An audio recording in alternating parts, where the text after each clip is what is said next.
Amigos, amigas, bienvenidos, bienvenidas a Cuestión de Enfoques. Soy Miguel Calix Martínez, estamos en ICN, Una Nueva Conciencia.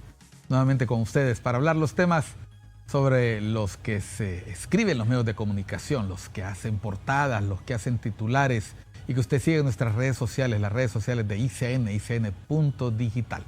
También en nuestros noticiarios en la mañana, al mediodía, en el estelar de la noche, y sobre los cuales hay distintos puntos de vista, opiniones, perspectivas y enfoques. Hoy me acompaña el enfoque del amigo del economista Gustavo Iría, director de CESPAD, Centro de Estudios para la Democracia. Encantado de tenerte en Cuestión de Enfoque, Gustavo, vía remota, vía Zoom. Gracias por estar con la audiencia de Cuestión de Enfoques en ICN Digital. Bueno, muchas gracias. Un gusto de estar en este programa, Miguel, acompañándote. Y bueno, aquí estamos en la disponibilidad de compartir nuestras miradas sobre el enfoque que este día se ha dedicado a este programa. Bueno, vamos a hablar sobre elecciones primarias. Ya el banderillazo ya se dio. Han ocurrido algunos asuntos que estábamos esperando desde hace un buen rato, Gustavo. Se aprobó la ley procesal electoral finalmente, después de un par de años de estar ahí. No puedo decir que bajo discusión, era prácticamente engavetada. También se aprobó finalmente el presupuesto para las elecciones primarias y estamos prácticamente a pocas horas, si no días, de que se nombren nuevas autoridades en el Consejo Nacional Electoral. Prácticamente estamos arrancando esta etapa del proceso electoral que finalmente nos llevará a noviembre a la elección de nuevas autoridades en los distintos niveles electivos, pero con preocupaciones que esperábamos que ya estaban, si no superadas, por lo menos amenguadas o menguadas. A ver, hemos puesto como tema del programa de hoy el proceso electoral, elecciones, financiamiento ilícito y reformas. Antes de concertar este programa conversamos con Gustavo y planteamos, pareciera que no hay espacio para reformas, se están discutiendo dos. ¿Cómo ves el panorama electoral en general, Gustavo? ¿Síntomas de preocupación o te sientes optimista de cara a lo que se viene en marzo y noviembre del próximo año? Yo creo que en principio es importante todos estos acontecimientos que has mencionado, la aprobación del presupuesto para elecciones primarias, la aprobación de la ley del Tribunal de Justicia Electoral, que desde su constitución no ha contado con esta herramienta, que fue una demanda que estuvo planteada fuertemente en el proceso electoral del 2021. Eso en alguna medida le baja un tanto la alta incertidumbre que se ha tenido, pero realmente no la suprime por completo. Este es un proceso electoral que probablemente va a estar marcado por una mayor incertidumbre que el 2021. Pero bueno, yo lo miro con la esperanza de que tuvimos unas elecciones 2021 con un consejo electoral en un modelo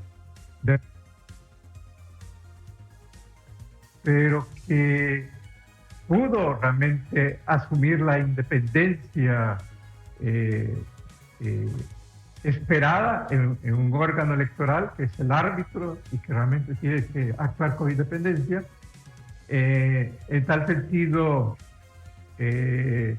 creo que también es importante que ya estamos a horas de la toma de posesión de este nuevo Consejo Electoral y que, bueno, la expectativa es que realmente este órgano pues pueda desempeñar el rol que desempeñó el Consejo Nacional Electoral del 2021 y que lo pueda superar. De ahí que a pesar de la incertidumbre que plantea el proceso, pues también hay que verlo con esperanza en función a la experiencia positiva de elección transparente, de elección legítima que tuvimos en el 2021.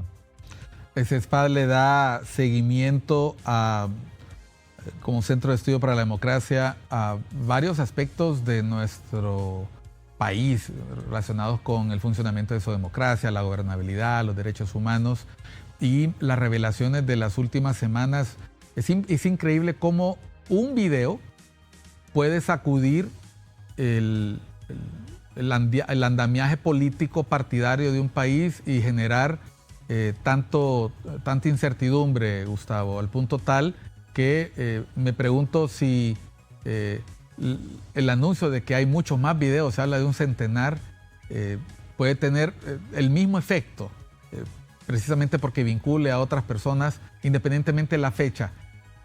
¿Crees que el tema del financiamiento ilícito de las campañas o el financiamiento irregular, llamémoslo así, sigue siendo uno de los grandes desafíos de nuestros procesos electorales e incluso de la misma gobernabilidad? Porque a esta altura uno duda de cada acto de muchos de los funcionarios, cuáles son las motivaciones, quiénes son los auspiciadores de la toma o no de algunas decisiones.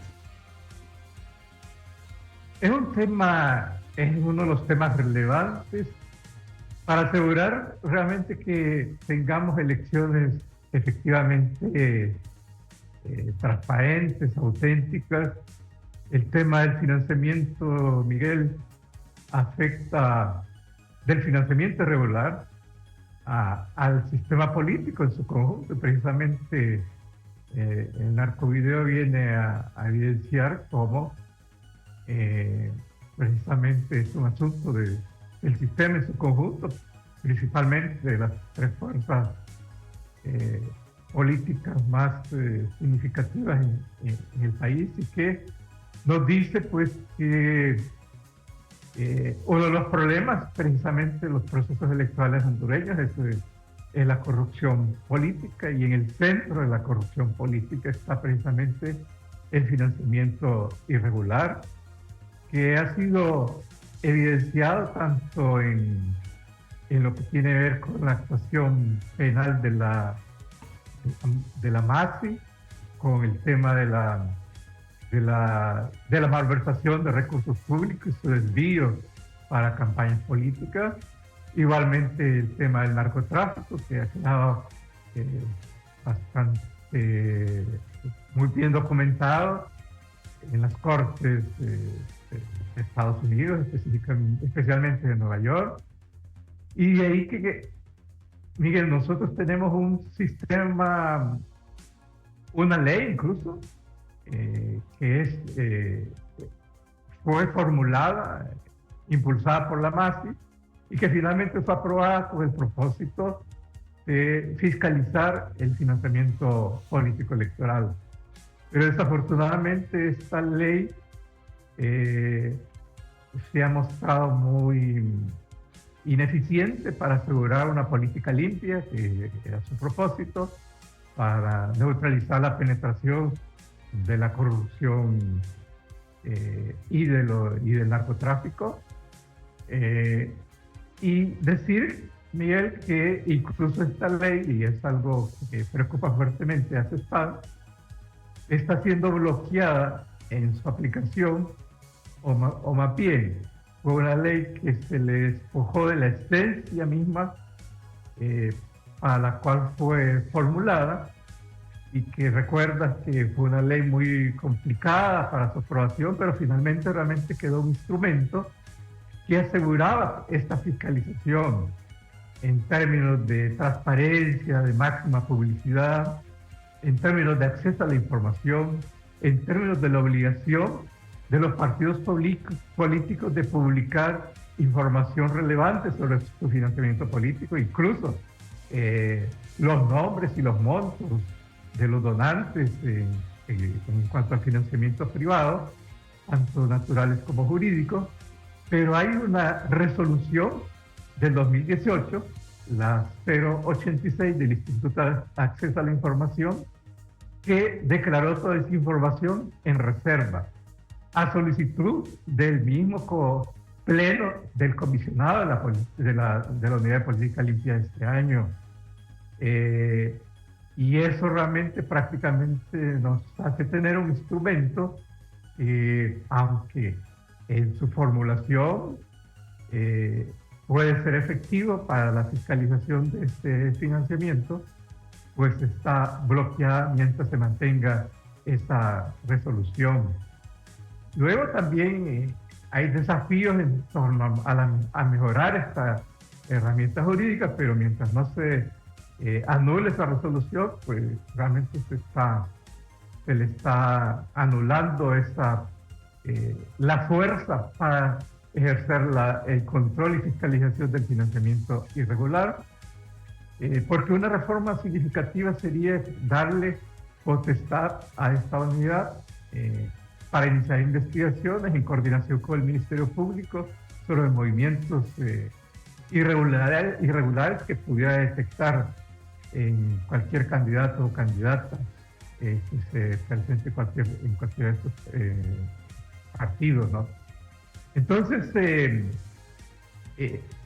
eso estamos prácticamente, y es muy preocupante, con las manos arriba, como Estado, en función a poder realmente ejercer la fiscalización que requiere un proceso electoral o un sistema político que hay que decir está más que claro, sobre el cual hay una influencia indebida, donde incluso hay niveles de cooptación del crimen organizado, y en ese sentido pues es un punto que preocupa y que aún podría realmente resolverse por una decisión del mismo Instituto de Acceso a la Información. Decir que en este punto también el CESPAD presentó un recurso de amparo a la Sala de lo Constitucional. Este recurso fue admitido en mayo del 2023 y estamos también a la espera de una resolución que sea favorable. Gustavo, estamos mostrando ahorita en pantalla la página del sitio web de CESPAD, donde está este análisis sobre la resolución del IAIP, que precisamente fue escrito por ti, o sea, por Gustavo Irías. Es decir, tú manejas pues, a la perfección este tema. Esta decisión de la Unidad de Transparencia y Fiscalización en los Partidos Políticos y Candidatos, la UFTF, que se conoce como Unidad de Política Limpia, le solicitó al Instituto de Acceso a la Información Pública en 2018 que se declarara información reservada todos los aspectos referentes al financiamiento electoral, especialmente el privado. La reserva incluye nombres, montos de aportantes, imágenes de cheques y facturas, estados financieros y auditorías de los partidos políticos, así como la base de datos de la Unidad de Política Limpia. El IAIP accedió a esa solicitud en el 2018 y lo declaró como información reservada. Ustedes cuestionan que ni siquiera se publicó en la Gaceta esta disposición y prácticamente elimina el espíritu de la normativa. Este amparo que ustedes presentaron ante la Sala de la Constitucional todavía no se resuelve.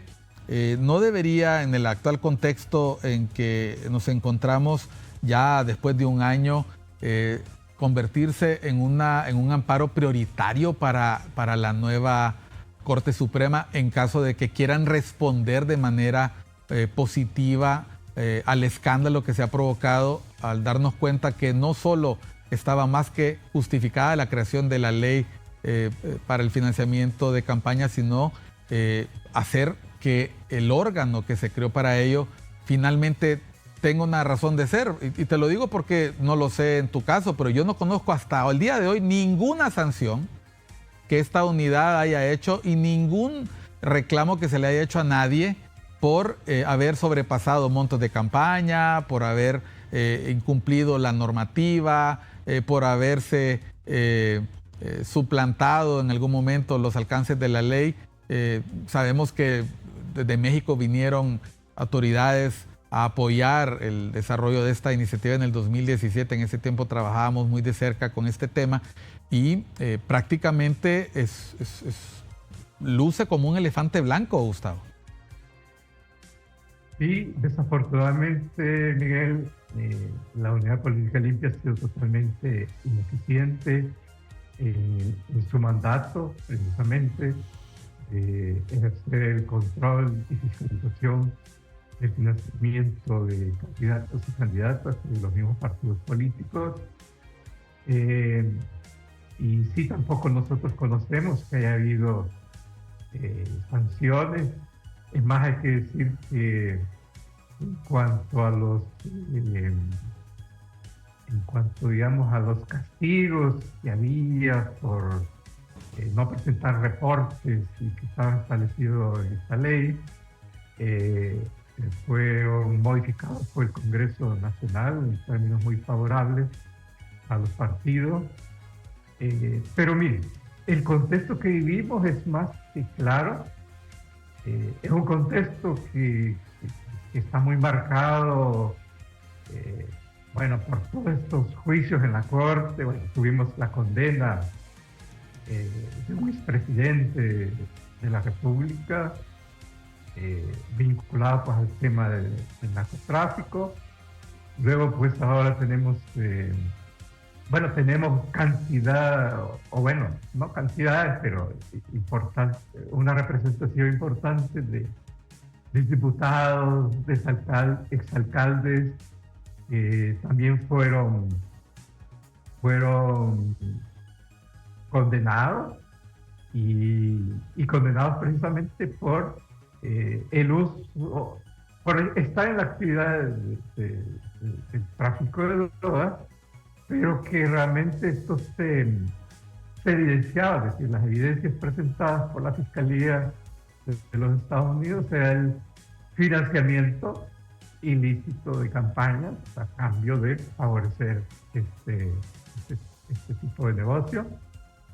Entonces es más que claro que el sistema político hondureño está fuertemente afectado por la corrupción política y específicamente en lo que tiene que ver con el financiamiento irregular, ilícito de las campañas electorales. Y creo que la institucionalidad debería de actuar, en este caso concretamente la Corte Suprema de Justicia debería de resolver favorablemente este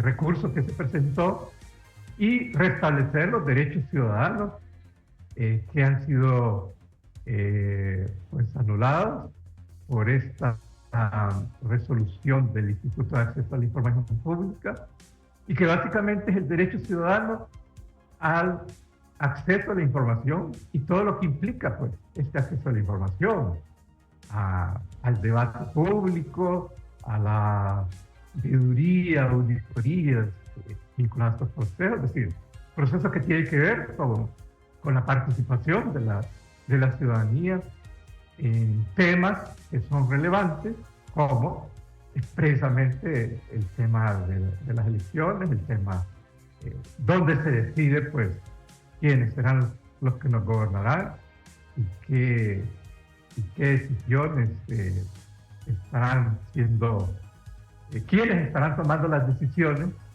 que afectarán la vida de todas las personas de la población hondureña. Bueno, gracias, Gustavo. Vamos a una pausa. Vamos al volver de los mensajes a hablar un poco sobre la motivación para esta decisión, porque si la motivación era proteger algún dato personal, proteger por aspectos de seguridad a las personas que participan en política, que finalmente son los que reciben el financiamiento, bueno, la idea de transparentar de dónde reciben los recursos es precisamente para proteger el bien común.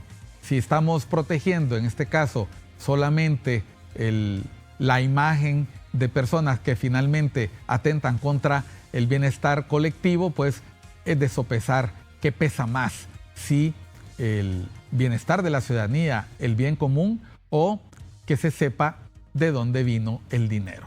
Ya volvemos después de unos mensajes. Estamos con el licenciado Gustavo Urías, director del Centro de Estudios para la Democracia, CESPAD, hablando sobre el proceso electoral.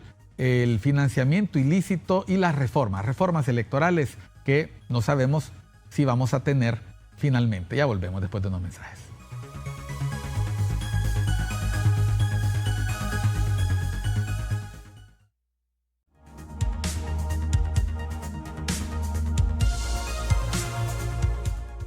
Continuamos en Cuestión de Enfoques, estamos al habla vía Zoom con el licenciado Gustavo Iría, director del Centro de Estudios para la Democracia. Estamos hablando sobre elecciones, el financiamiento ilícito y reformas. En el primer segmento hablábamos un poco sobre el papel inoperante de la Unidad de Política Limpia para el control del financiamiento irregular de las campañas. No estamos diciendo necesariamente que este financiamiento deba provenir del crimen organizado, las redes ilícitas, Gustavo. Estamos hablando de que cualquier persona que aporta dinero para una campaña tiene que rendir cuentas de ello, tanto el político como la persona que lo entrega. Hay límites precisamente porque no hay almuerzo gratis.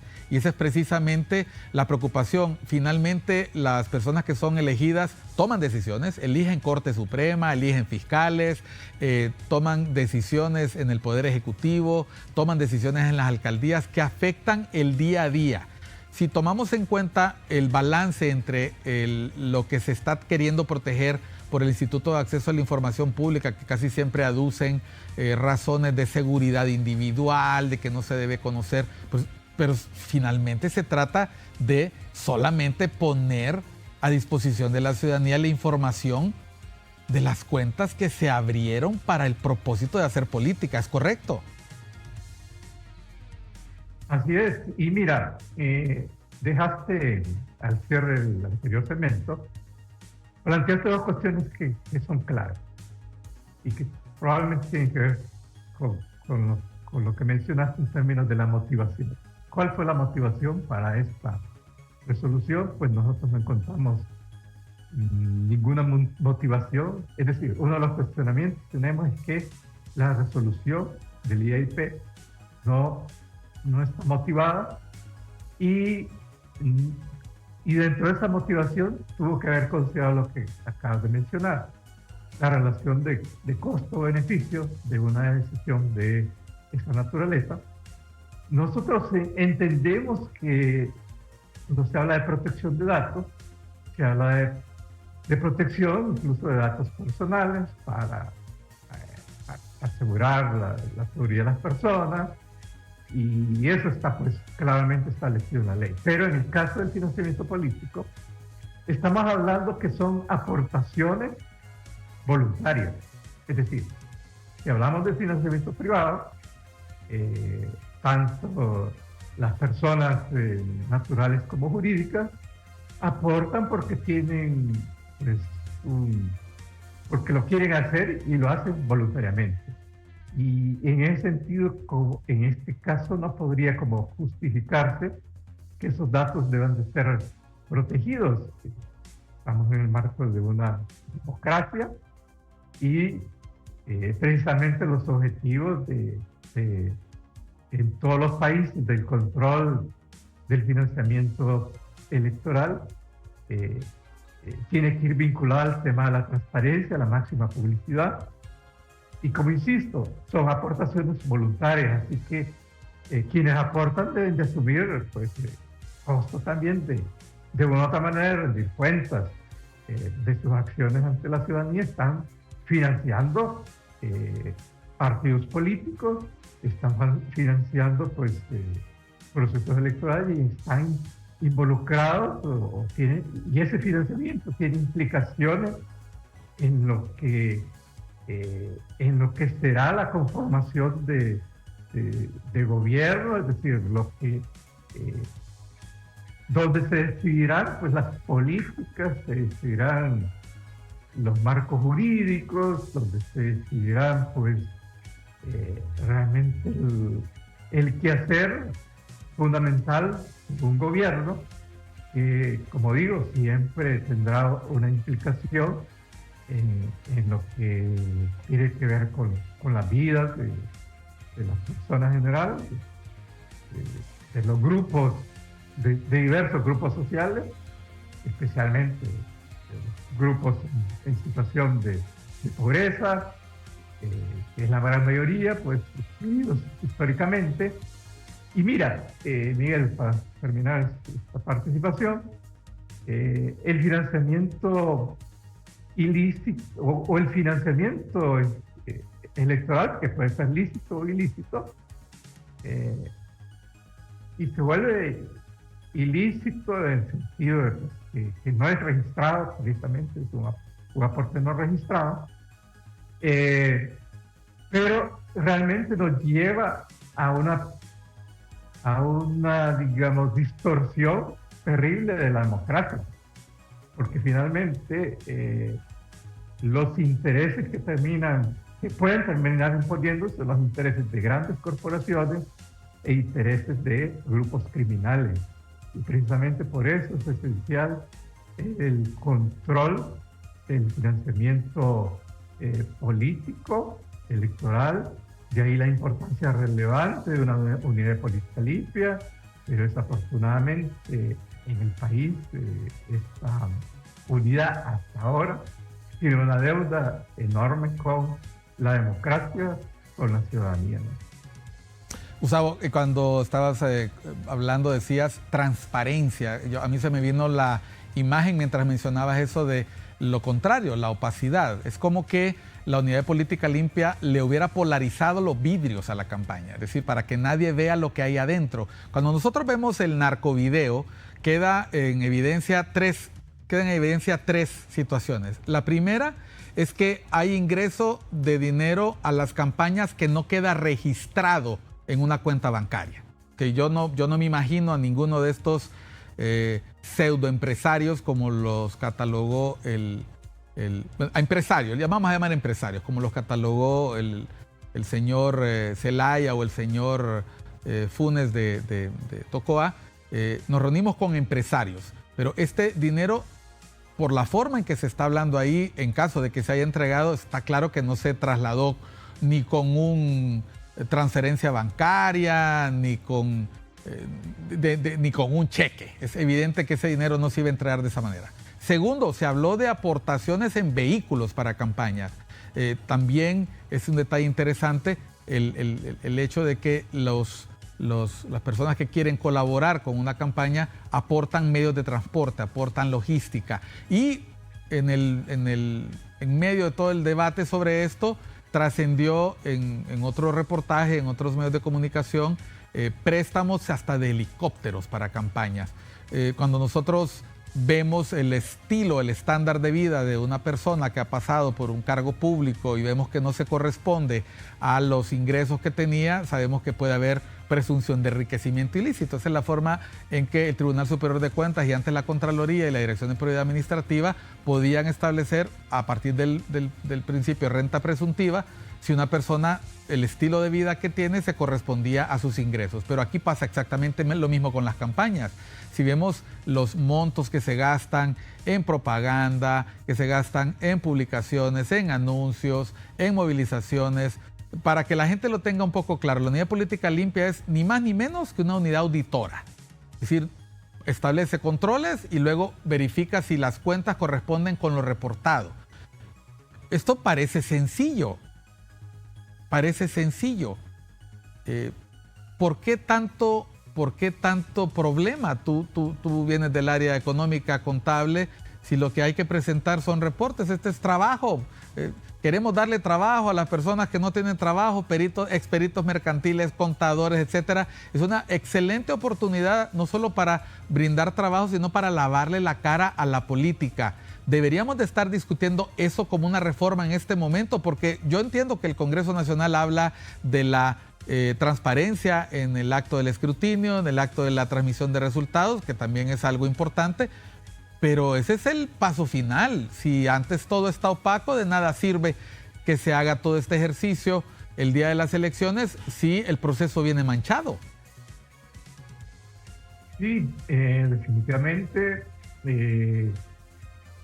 Y como insisto, nosotros hemos analizado la ley de financiamiento a lo largo de estos años, y sí vemos que requiere reformas, que debe tener alguna fuerza para investigación, una mayor coordinación con el Ministerio Público, con la Comisión Nacional de Bancos y Seguros, para asegurar precisamente ese rol que mencionaba de auditoría sobre todos estos recursos y la posibilidad de la acción penal, ¿no? Pero insistimos de que prácticamente el espíritu de esta ley, que es limitada, pero que finalmente sí permitía que se tuviera acceso a la información sobre el financiamiento político electoral, pues fue bloqueada por esta resolución de la OIT. Ahora, si hablamos de financiamiento electoral, también el país, la institucionalidad, el sistema de partidos políticos, que al final de cuentas son los que toman las decisiones en el Congreso Nacional, están planteados otros, yo diría, desafíos en términos de reforma, para el caso. Este asunto del financiamiento ilícito debería llevarse a una reforma del Código Penal, ¿no?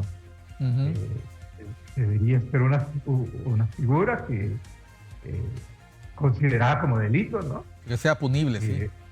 Y que sea punible, sí, y que estén establecidas, pues, claramente qué significa el financiamiento ilícito como delito y cuáles son las faltas, cuáles son las sanciones que corresponden para ese delito.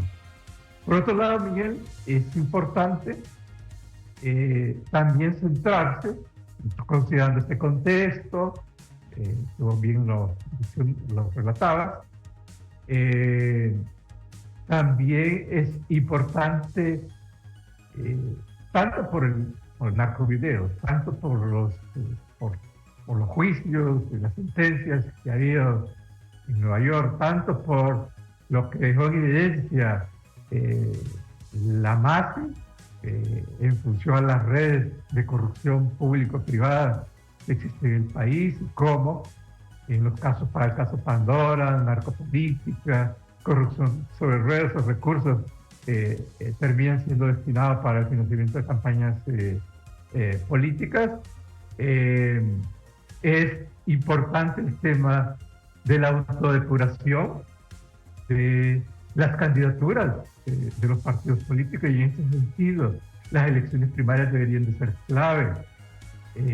Nosotros hemos presentado a la Comisión de Asuntos Electorales del Congreso Nacional una propuesta que implica unas reformas a nivel de la ley electoral que pueda asegurar que los candidatos y candidatas pues tengan criterios básicos en cuanto a ética, por lo menos que sean candidatos que no estén, no hayan recibido denuncias sobre corrupción, sobre estar vinculada en actividades de narcotráfico y en otros temas que, si es cierto, probablemente no es una ley que pueda pasar en el Congreso Nacional, pero también podría ser una responsabilidad que pueden asumir los partidos políticos, porque esta sería una reforma a nivel de los lineamientos que están en la ley en cuanto a los estatutos de los partidos.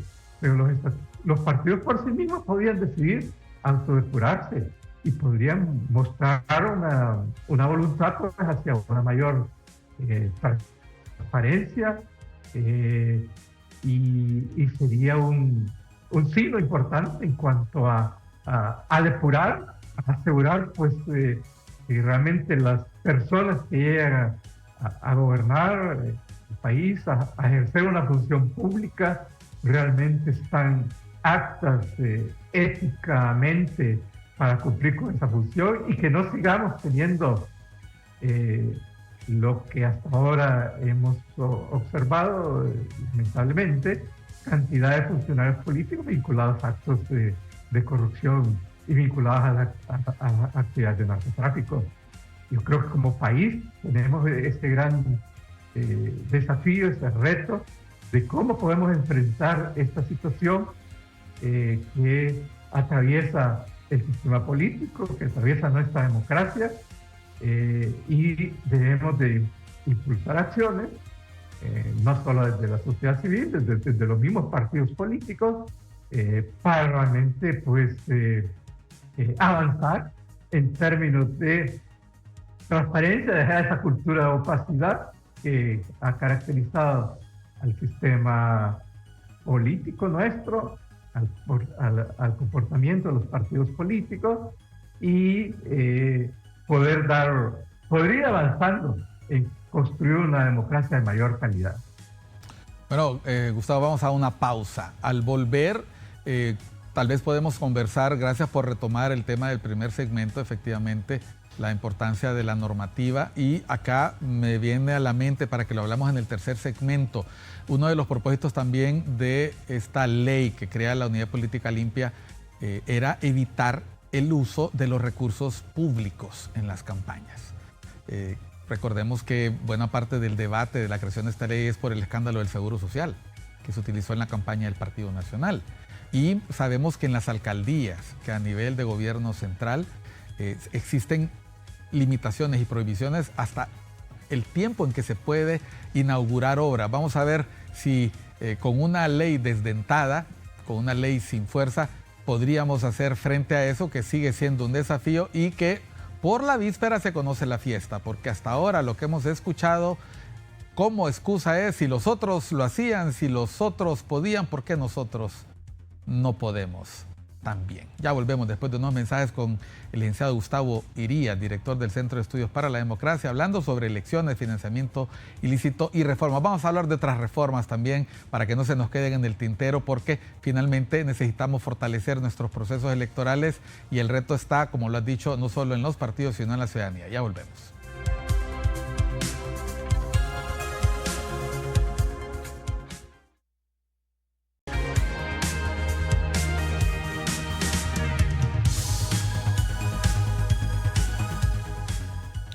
Seguimos en Cuestión de Enfoques con el licenciado Gustavo Irías, director del Centro de Estudios para la Democracia. Estamos hablando sobre procesos electorales, financiamiento ilícito y reformas. Antes de irnos a la pausa hablábamos un poco sobre qué vamos a hacer con los políticos que utilizan recursos públicos para autopromoverse o para financiar las actividades de sus partidos. En la ley de financiamiento que da vida a la Unidad de Política Limpia, se buscaba prever precisamente también eso.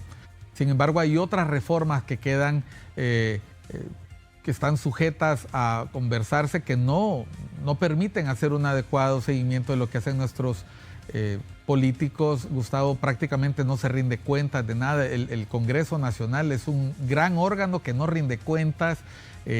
La forma en que se elige a nuestros diputados no permite un seguimiento de sus actividades en sus distritos electorales actuales, que son enormes, son los departamentos. Se habla de la modificación de los criterios de proporcionalidad. Hay más electores en Cortés que en Francisco Morazán y el número de diputados sigue inalterable. ¿Qué otros aspectos crees tú que va a ser importante seguir señalando para que no pase este proceso electoral y se olviden para las elecciones siguientes?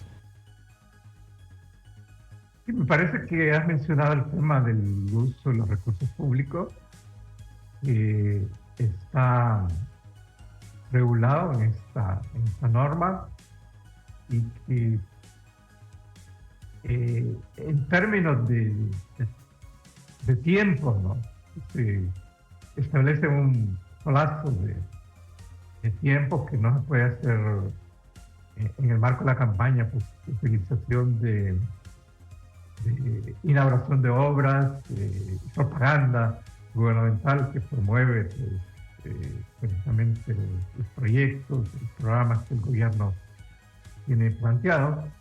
Pero hay que decir de que también eso nos hace falta bastante avanzar, que hay que decir de que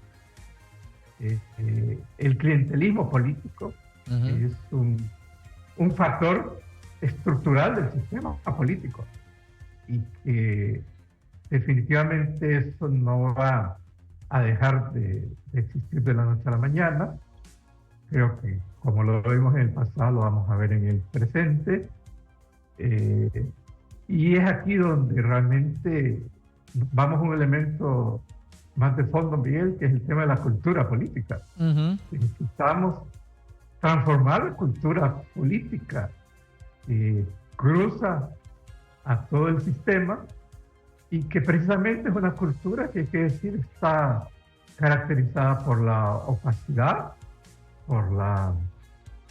Y bueno, cuando decimos opacidad, falta transparencia, donde criterios muy patrimonialistas, de protección de intereses particulares, el hecho mismo de la falta de rendición de cuentas, es parte de la opacidad, y los limitados espacios que existen para realmente el ejercicio ciudadano a la auditoría, al monitoreo, el monitoreo de este tipo de procesos y de acciones. Entonces realmente hay muchos desafíos como país, muchos desafíos que insisto, es para el mismo sistema de partidos políticos, para la sociedad, para los diversos sectores de la sociedad, y que avanzamos, pero probablemente no avanzamos lo necesario, no avanzamos con la celeridad que se requiere hacia un fortalecimiento y una consolidación democrática, y eso, insisto, solo sería posible si avanzamos efectivamente hacia una cultura de rendición de cuentas, una cultura que facilite la participación, y una cultura que precisamente deja atrás toda esa opacidad que hasta ahora ha caracterizado nuestro sistema político. Entonces ahí pues tenemos pues una serie de desafíos. Eso no significa pues que hay que llenarse de desesperanza. Creo que hay que seguir colocando estos temas, por lo menos a nivel del debate público, como este programa es muy importante, que la ciudadanía tome conciencia exacta de estos desafíos que tenemos como país y poder impulsarlos a los diversos niveles, tanto al nivel local como a los niveles nacionales. Y es en la medida en que realmente podamos ejercer una presión más vigorosa, que realmente podremos realmente asegurar este tipo de reformas. Yo diría que tenemos por delante una reforma, una agenda de reformas políticas, y no necesariamente política electoral, ¿no? Sino una reforma, una agenda de reformas políticas que precisamente nos ayude, pues, o nos empuje como país a transformar un aspecto que es clave, que es esta cultura de opacidad. Gustavo, mencionaste en el primer segmento cómo las elecciones generales del 2021 salieron relativamente bien. Siempre se ha mencionado que colaboró mucho no solo la masiva participación de la ciudadanía, el resultado claro en favor de la candidatura de la hoy presidente Castro, y también algunos ajustes que se hicieron en el padrón, en el documento nacional de identidad, que permitieron depurar un poco el proceso. ¿Tú crees que después del proceso de 2025, incluyendo primarias y generales, es obligatorio revisar la normativa electoral, los procedimientos para hacer ajustes tempranos? ¿O nos confiamos de que la reforma del 2021 no necesita de mayores ajustes porque funcionó bien en el 2021, y si tenemos control biométrico, un TREP que funciona relativamente bien, no habría necesidad de hacer reformas? ¿Crees que hay algunos aspectos que sí es importante atender con urgencia para que no nos vaya a estallar este petardo en la cara? Mira, aquí yo tengo una preocupación de las discusiones presentes, de las reformas que justamente no se han dado. Pero una cuestión que preocupa es el tema de la utilización del sistema biométrico para la identificación. Revisando la ley, encontramos de que esta fue una disposición transitoria, a pesar de que en uno de esos artículos donde habla del procedimiento de votación, quedó establecido como una norma a seguir, la identificación digital. Pero finalmente encontramos un artículo que es temporal y que podría poner en riesgo el uso de este sistema biométrico. En ese sentido, como es necesario hacer el ajuste necesario para asegurar que ese sistema digamos, de control o de asegurar un principio básico en elecciones democráticas, un ciudadano, un voto, y que se logró precisamente, o se puede lograr, o se puede asegurar a través de esta identificación digital, pueda realmente seguir siendo vigente. Sabemos que el presupuesto aprobó lo que corresponde a la compra de este equipo, pero queda ese vacío que puede generar un conflicto y diversas interpretaciones si realmente no se adecua la norma la norma jurídica como debería de ser, ¿no? En cuanto a la experiencia del 2021, creo que un punto importante también a destacar fue la actuación independiente del árbitro, es decir, del Consejo Nacional Electoral. A pesar que nosotros tenemos un modelo de constitución de este Consejo Nacional Electoral, es decir, del árbitro, a partir de representación de partidos, habría que reconocer que en 2021 los representantes de partidos, de alguna medida, o tomaron la distancia que deberían de tomar de sus partidos y buscaron asegurar el cumplimiento de las reglas del juego, ¿no?, que están establecidas en la ley electoral. Me parece que este también fue un elemento clave para asegurar el éxito de estas elecciones y que fueran realmente transparentes, legítimas y que finalmente los resultados fueran aceptados por todas las fuerzas contendientes, que es precisamente lo que se busca con estos procesos. Entonces, habría que esperar que también tengamos un árbitro que tenga este comportamiento, es decir, que asegure su autonomía y que ejerza la independencia en la toma de decisiones que tienen que ver con el proceso electoral, ¿no? Que es un proceso muy complejo, que implica cantidad de decisiones en el camino, ¿no? Gustavo, nos queda un minuto para despedir el programa y te voy a hacer 2, 3 preguntas para que me digas sí o no. Y con la esperanza de que podamos hacer otro programa con otros compañeros aquí en el estudio que nos puedas acompañar para hablar y debatir sobre este tema con las personas que le dan seguimiento a estos temas electorales. CESPAD es una de las instituciones que está permanentemente machacando sobre la importancia de fortalecer la gobernabilidad y el Estado de Derecho en Honduras. Contéstame sí o no. ¿Deberíamos de pensar en reducir el número de diputados, sí o no? Sí, claro. ¿Deberíamos de separar las elecciones de alcaldes y diputados o tener elecciones de medio término, sí o no? Definitivamente, eso es necesario. Y te voy a hacer la pregunta que no le gusta a los partidos políticos, a los 3 partidos políticos. ¿Deberíamos dejar de estar pagando elecciones primarias e internas de los partidos políticos? Hemos visto el gasto oneroso. Tú eres economista. ¿Deberíamos buscar una alternativa diferente para no gastar tanto dinero? Claro que hay que buscar esa alternativa. Imagino que son 1.500 millones los que se han aprobado para estas elecciones primarias. ¿Qué significa eso para un país tan pobre? Termino diciéndote esto. Yo siempre que le doy seguimiento a estos temas hago la siguiente pregunta.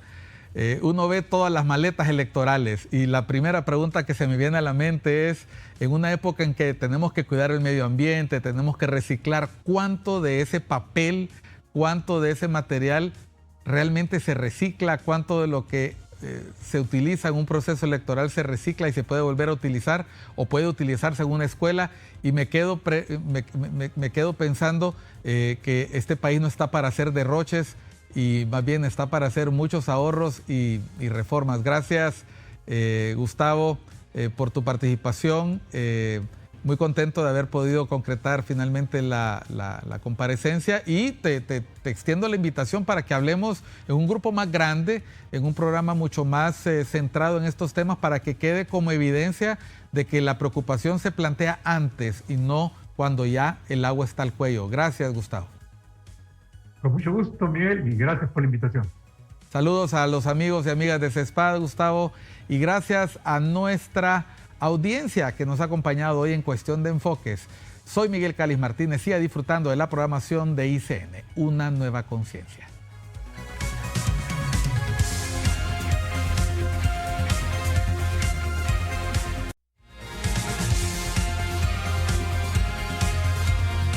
No se pierda en Cuestión de Enfoques, nos acompaña el licenciado Gustavo Irías, director del Centro de Estudios para la Democracia, CESPAD. Vamos a hablar sobre las elecciones, el financiamiento ilícito y las reformas que necesita nuestro sistema electoral para ser más transparente, para dar más certidumbre y para eliminar cualquier duda de financiamiento irregular y de problemas en nuestros procesos electorales. Solo por ICN, Una Nueva Conciencia.